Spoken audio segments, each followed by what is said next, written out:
Assalamu alaikum, I'm Aisha and you're watching Samaa News. Here are today's headlines.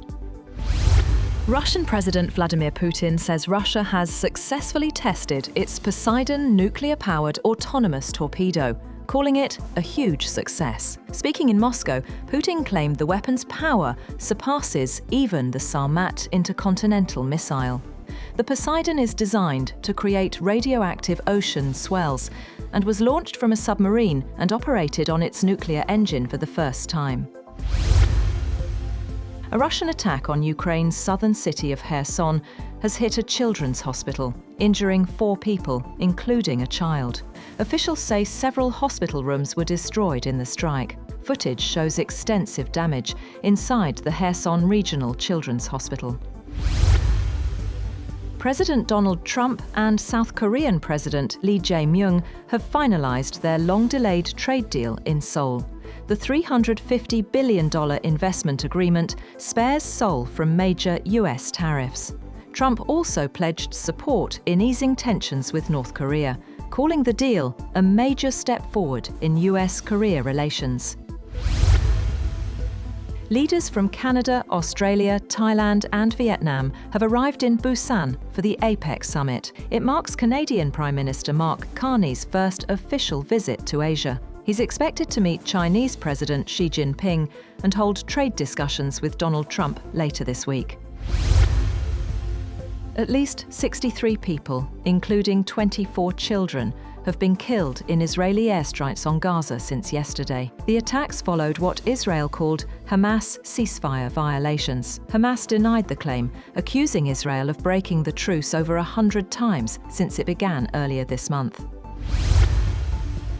Iran has accused Israel of repeatedly violating ceasefires in Gaza and Lebanon, saying such actions hinder regional recovery. Foreign Ministry spokesman Esmail Baghaei also condemned the US for deploying warships to the Caribbean, calling it a violation of international law and a threat to peace. The Foreign Office has strongly condemned Israel's fresh attacks in Gaza, calling them a serious breach of the recently signed peace agreement and a threat to ongoing regional peace efforts. The spokesperson says the latest strikes by the Israeli occupying forces were deeply regrettable and a clear violation of international laws and human rights.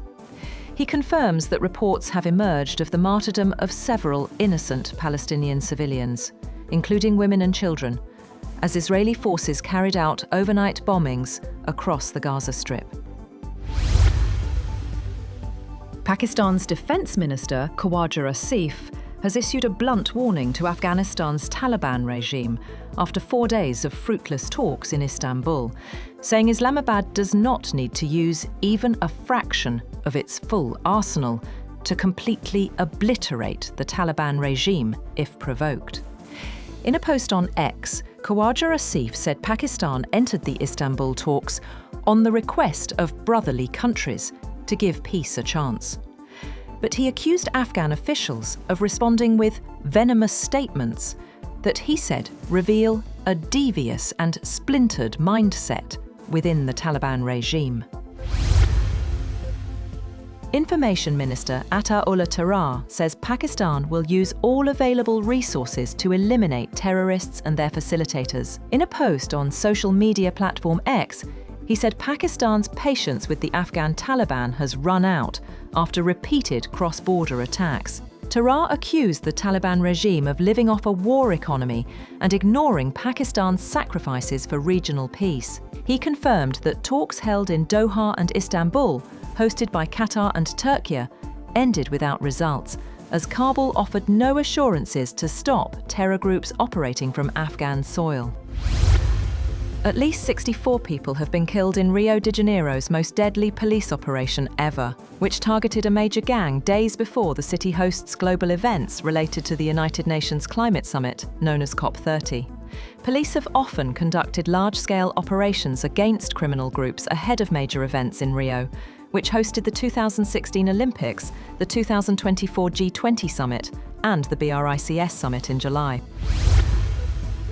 The Pakistan People's Party is set to move a no-confidence motion against Azad Jammu and Kashmir Prime Minister Anwar ul-Haq within the next 2 days. According to latest reports, the party leadership has approved Chowdhury Yassin for the new leadership role. Names of Chowdhury Yassin, Latif Akbar, Faisal Mumtaz Rator and Sardar Yaqub were under consideration, but sources say party chairman Bilawal Bhutto Zardari chose Yassin for premiership. The People's Party holds a majority in the assembly, with support from the Pakistan Muslim League Nawaz. Meanwhile, communication between PPP leadership and AJK President Barrister Sultan Mahmood has been restored after years, with the party deciding to retain him as the constitutional head of the state.